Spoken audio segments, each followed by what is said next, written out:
Good morning, and welcome back to day two. A nice crowd for early in the morning. Great turnout at the Buyers Breakfast this morning. Thank you all for being there, and thanks for the presenters. We had a great day yesterday. I think everyone would agree with that. Let's give a round of applause for iMedia and all the speakers yesterday, all the panelists.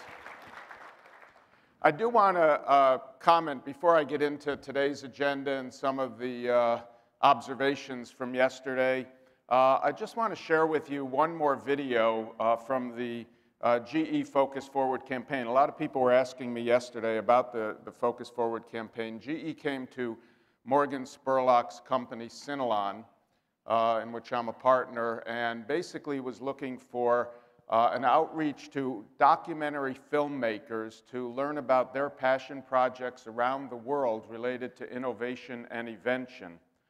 Synalon sent out briefs to 250 documentary film directors, including Academy Award winners. We got 90 submissions. 30 were fully funded, 3-minute films, and then a competition generated another 600 films, of which 90 were selected and approved for distribution, and 5 were given a $200,000 prize pool.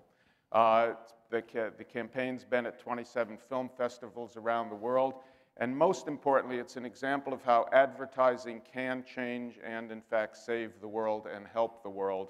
And the work that we're all doing here contributes to that ecosystem.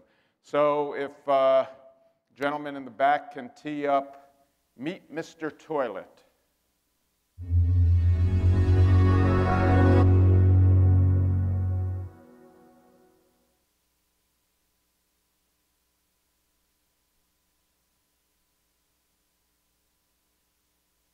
When we are children, our parents tell us not to talk about shit.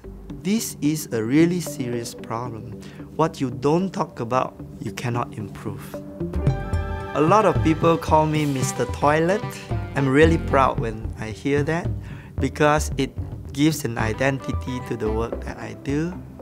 40% of the world population still do not have access to a simple toilet. Shit is like fire. If you manage properly, the fire can cook your meal. If you don't manage it, it burns down your house. If you manage shit, it becomes a fertilizer. If you don't manage it, it kills you. About 90% of all the surface water in India are contaminated by feces. 1.5 million children under 5 a year in the world die unnecessarily. You have to have clean water, you have to have safe sanitation. A rich man staying next to a slum. The flies doesn't know a poor man from a rich man. So the rich man is probably eating the shit of the poor man. You better help them get toilets or you will eat their shit. Think about it. We are hosting the World Toilet Summit. This has been an international event every year since 2001. The people say, why should I use a toilet? It's fresh air outside. I can chit-chat with my friend while I'm squatting there. Our big breakthrough will happen when we look at the poor as if they are customers. When we have to sell them products that are very beautiful and sexy. Once this becomes object of desire, if you don't have, you're not keeping up with the Jonases. We want toilets to become a status symbol for the poor so that they feel proud to own a toilet. Just like a Louis Vuitton handbag. Really? We are actually breaking the taboo on sanitation in the global news. World Toilet Day is 19 November every year. We have the big squad. We are protesting the plight of the 2.5 billion people that still do not have access to a toilet. The fact is, I think about toilet every moment. A life is only 80 years. I'm 52. If I'm going to spend 28 years consuming ostentatiously just to have a diamond watch that I can't read the time because it's too sparkling, it makes no sense. Doing social work that is creating some impact, I think it's better to die like that. I think we can see the day that everybody on planet Earth will have access to clean toilets any day, anytime. So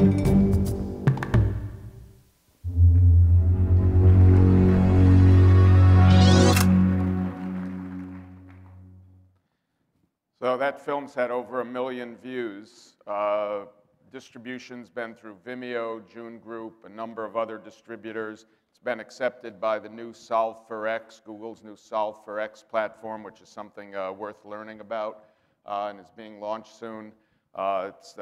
These films were the first marketer underwritten short films to be accepted in competition at Sundance. So it's a whole new model of video distribution, and I think the message here that we're hearing yesterday, today, is that content is becoming moving more and more to the front and center, along with programmatic buying and a number of the things we spoke about yesterday. The multi-platform realities, when it's content, come into play because not just the multi-platform of the television screen and the different, and the mobile screen, the tablet, the PC. It's also airplanes, it's also movie theaters, it's film festivals, it's events.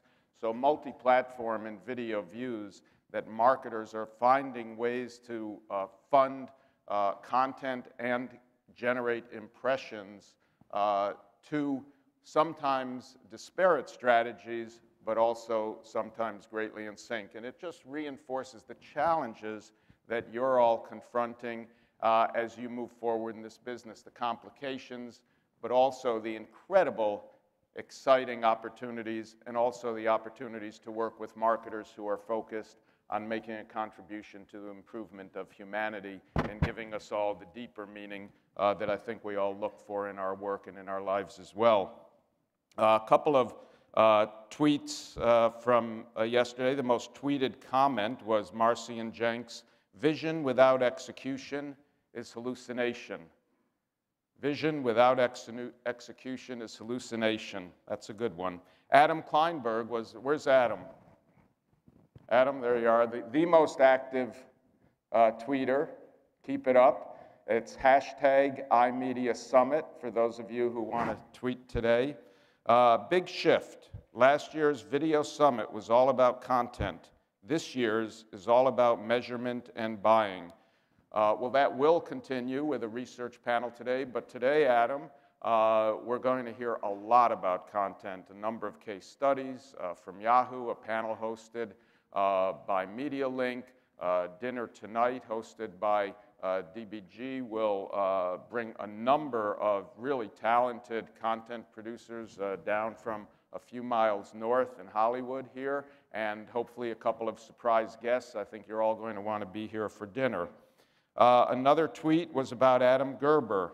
Adam Gerber says, "Impressions will continue to be the currency of the business. How we value them will change." And Shannon Light, where's Shannon? Hi, Shannon. "Programmatic video buying is the theme for the morning. Are we digging another efficiency hole?" I think that's a good question. And of course, we heard a lot about multi-device yesterday. One comment, one thought to leave you with, because we heard the word information a number of times, and we always hear the word information. And I'd like us all to think about discarding the word information from our business models, from our presentations, and from our thinking, and start moving, rather than from an information age and information society, to a knowledge exchange. How many of you, I'm sure all of you, at one time or another have written or said FYI, put it on a memo, put it in at the head of an email? I think the concept of FYI, of for your information, has become outmoded. We're creating 2 exabytes of information, of data, every single day. To put that in context, we created 1 exabyte of information in all of 2010. We created 1 exabyte of information in all of data, in all of history, from the beginning of measured time to the year 2000. 2 exabytes of data and information every single day. By 2020, we'll be creating roughly 10 exabytes, which, by the way, is 1,000 times a terabyte, which is 1,000 times a whatever, Seth will know these things. It's just astronomical amounts of information and data being created. What we really need to be focusing on, and what I think we'll all be thinking about in the future, is truly creating knowledge, and change to an FYK. I realize as I say that it might be difficult for you to write, FYK to people. Just be careful with the letters you might insert there. But FYK, for your knowledge.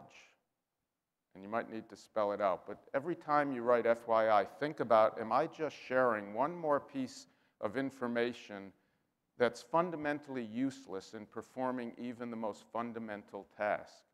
Or am I really imparting knowledge in helping someone make a decision?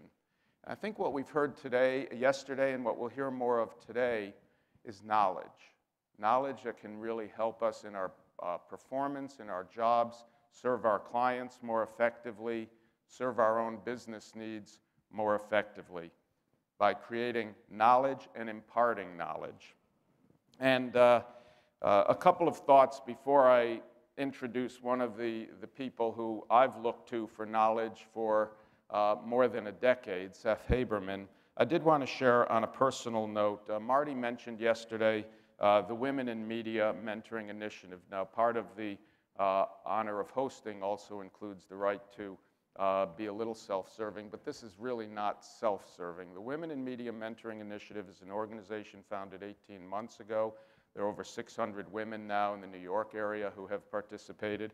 Its focus is on dual mentoring and recognizing that the 60% of college graduates who are women coming out of colleges and into our workforces over the next decade, 60% of college graduates in the next decade will be women. They'll be entering our workforce, creating a welcoming environment and providing them not just with the mentoring and support they need, but empowering them to be our mentors and creating an environment in which these women are working with more senior women to actually share their knowledge and their understanding, being the first generation to grow up with the internet and having the internet as an embedded part of their lives. We have a lot to learn from them. So if you're interested in learning more about the Women in Media Mentoring Initiative, I have some of these cards outlining the principles, and I'd urge you just to talk to me about that. We do have some amazing content today. Let's get right into it.